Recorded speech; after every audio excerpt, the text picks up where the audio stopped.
ಜಾಸ್ತಿ ನೀರಿತ್ತಂದರೆ ಇಷ್ಟೊತ್ತು ಜಂಪ್ ಆಗಿರ್ಬೇಕು. ಜಾಸ್ತಿ ಒಂದು 2.5 ಇಂಚ್ ಮೇಲೆ ಇದ್ದಿದ್ರೆ ಜಂಪ್ ಆಗೋದು. ಅಷ್ಟು ನೀರಿಲ್ಲ, ಕಡಿಮೆ ಇರೋದ್ರಿಂದ ಜಂಪ್ ಆಗ್ತದೆ. ಇದರಲ್ಲಿ ನೀರು ಕಡಿಮೆ ಮಾಡ್ತಾ ಇದ್ದೀನಿ.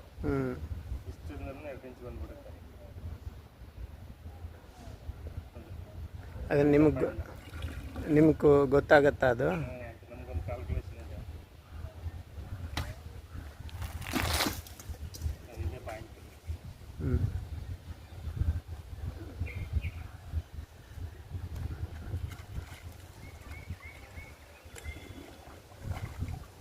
ನೀರು ಸ್ವಲ್ಪ ಕಡಿಮೆ ಇದ್ದರೆ ಮಾತ್ರ ಜಂಪ್ ಮಾಡ್ತೀವಿ.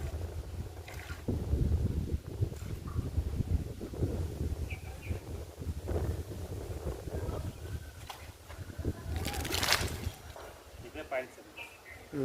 ಇದೇ ಪಾಯಿಂಟು ಮಾಡಿ ನೀರು ಸಿಗುತ್ತೆ. ಮನೆಗೇನು ತೊಂದರೆ ಆಗಲ್ಲ. ಮನೆಗೆ 1 ಕಾಲಿಂದ 1.5 ಇಂಚ್ ಬರ್ಬೋದು.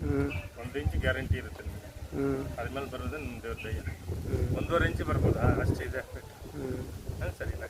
ಬಟ್ ಡೀಪ್ ಆಗಿ